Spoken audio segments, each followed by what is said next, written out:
African Kings and Queens. So today we are in corporate law and corporate governance lecture.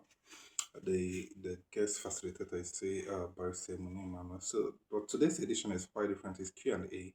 So, the Q and A. The question is, must every founder be a director in his or her company? So, I'm gonna answer it in both ways.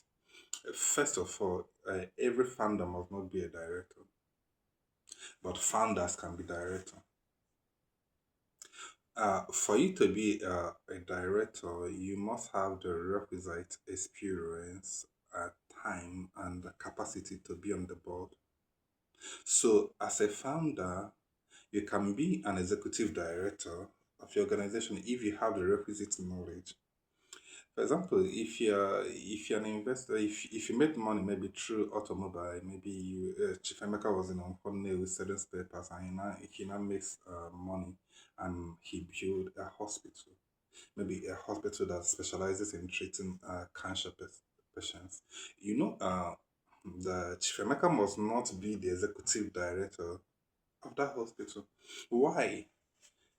Even for you to have license to operate this thing, you must be in the medical field.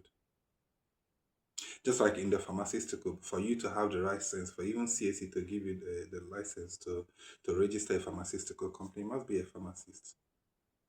For CAC to allow you to register an institution, you must at least have the license, uh, the TRC and Teachers Registration Council. And that TRCN number gives you the license to register it.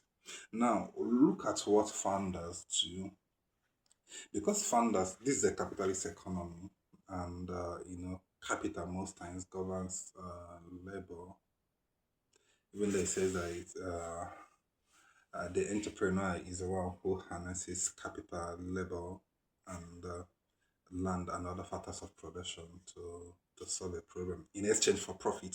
So look at what's happened most of the time. So the founder now convinces someone with the expertise to join in the registration of the company in an exchange of some degree of equity, maybe 10%, maybe 20%, depending on their agreement. So what happens if that company is registered that way? Most time you discover the person with the largest shares, the largest shareholder, might not have the requisite knowledge. So what happens is that the person with the largest share, who brought the capital for that business, might just end up being non-executive director, which is to have oversight. Non-executive directors have oversight. Why the person with the expertise will now become an executive director? Because you have to execute what you know. So here is the advice. But however, what if let's say Barrister Ima had all these qualifications, telephone number and all of that, has degree in education and all of that, and he built a global school. And because he has the certification, he has the knowledge, this thing, he can be both an executive director and they share this thing. And now he's not executive director because he's the one that the promoter of the company.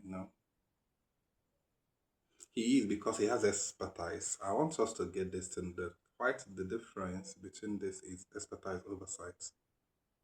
One have expertise, one have oversight. However, most times some non-directors might also have that expertise in the field, but because of their commitment, their time, some of them are maybe they are just in five different organizations. Because as you grow, what happens is that different organization wants to nominate you to be on board. Sometimes you just have to be appear for interest in a year, one in every So so most of them can't sit as executive director again, not because they lack expertise, but the expertise have grown to such an they are now oversight. They are overseeing other experts. Do you get the scenario? So that when we mention an executive, you will not just think, this person does not have expertise. For example, Tony Melu has a lot of expertise in banking and all of that.